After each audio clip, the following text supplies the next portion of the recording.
What's going on, guys? This is Boogie and welcome back to another Alchemy Stars video. Today I'm going to tell you about the best 5-star Aurorians to pick from the 5-star Aurorian selection box for the ongoing festive season event, which is available until May 10th. The 5-star Aurorian selection box includes all standard Aurorians from launch up to the Go Race to the End of the World event. Unfortunately, this doesn't include Roy, welfare units from previous limited time events, or the Dragon Maid collab units. So no Pitman, Lukoa, Lola, etc. It's really unfortunate because Lukoa is incredible for farming Jaspers in tandem with Lola, and one of, if not the best unit to pair with others with stacking mechanics like Requiem or Frostfire at MBT to help nuke bosses. The selector costs $12.99 USD and is bundled with 1500 Loom Amber, but this price fluctuates based on your region, so keep that in mind.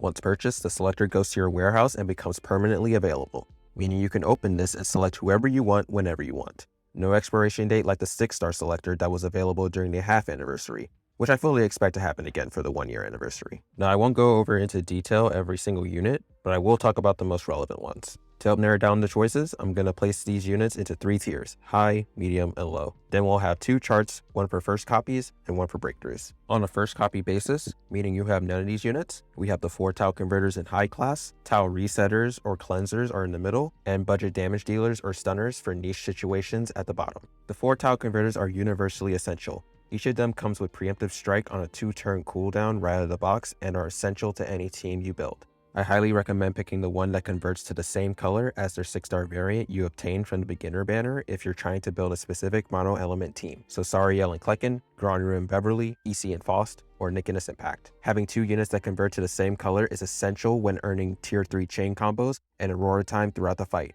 Don't let your DPS captain be a factor in who you choose, since they'll attack on any tile once they're in that position. In medium class, we have Noroxol, a global teleporter and tile cleanser, and Erica, a long-range tile resetter. Locking tiles is one of, if not the most annoying and challenging mechanic in the game because you are literally at the mercy of tile RNG. It's a complete anti-mono team mechanic that's very difficult to overcome without these types of units. I still have nightmares of H2.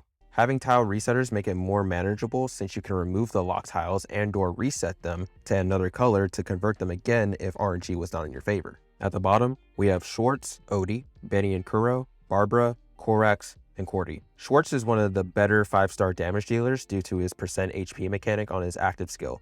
This applies to all enemies on the field. Odie is one of the best damage over time users and seen most often in endgame level content. Benny and Kuro are a budget version of Bethel for fire. Barbara has a guaranteed stun on all enemies standing on red tiles, 35% to everyone else who's not, and buffs the team's damage by 5% against stunned enemies.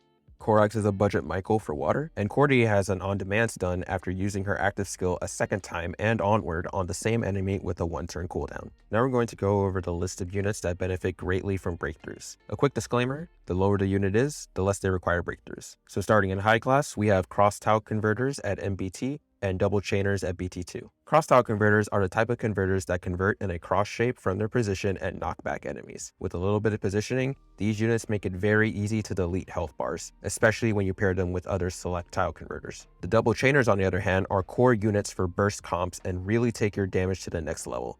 They cause your team to do a second chain combo that deals damage equal to 85% of the double chainer's attack.